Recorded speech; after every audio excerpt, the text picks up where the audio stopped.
অধ্যায় ৮৩ এই ৮৩ৰ জুয়ে গোটেই অসমক ছানি ধৰিছিল। আজিৰ দিনটোতে এই অসম আন্দোলন যিটো আন্দোলন আমি অসমৰ ইতিহাসত এটা কলংকিত অধ্যায় বুলি ক'ব লাগিব ৮৩ অসম আন্দোলন।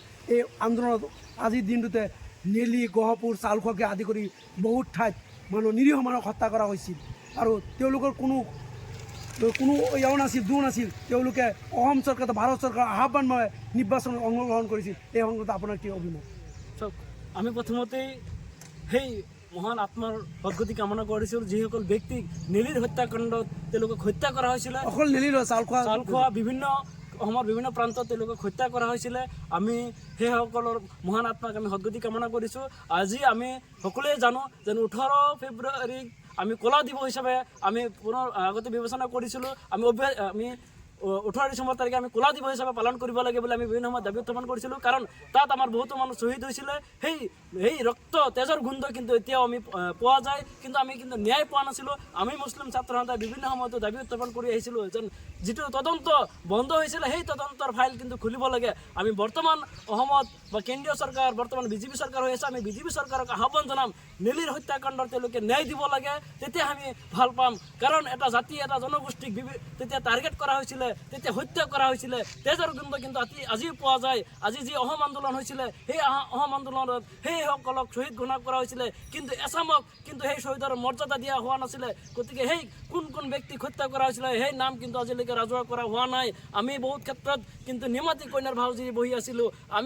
আমি বহুত ক্ষেত্ৰত আমি দেখা পাইছিলোঁ যেন আজি নেনীক লৈ পেলাই কিন্তু ৰাজনীতি কৰা পৰিলক্ষিত হৈছিলে। গতিকে আমি সেই ব্যক্তিসকলক লৈ পেলাই ৰাজনীতি কৰিব নালাগে। আমি সেইসকলৰ ব্যক্তিক ন্যায় দিব লাগে। যিসকলৰ পৰিয়াল এতিয়াও আছে, তেওঁলোকৰ অংশী বংশী আছিলে, তেওঁলোকে কিন্তু ন্যায় পোৱা নাছিলে। গতিকে আজিৰ দিনত আমি মুছলিম ছাত্ৰ সন্থাই আহ্বান জনাম, আমি তেখেতসকলক সমবেদনা জ্ঞাপন কৰিছোঁ। পুনৰ এই মজিয়াৰ পৰা আজি আমি তেওঁলোকৰ আত্মাৰ সদ্গতি কামনা কৰিছোঁ। আৰু আমি অসম চৰকাৰক আহ্বান জনাইছোঁ যে নেলীৰ হত্যা বা বিভিন্ন যি অসম আন্দোলনত যিসকলক হত্যা কৰা হৈছিলে সেই প্ৰত্যেকটো পৰিয়ালে যাতে অসম চৰকাৰৰ ফালৰ পৰা এটা সুবিধা পায়।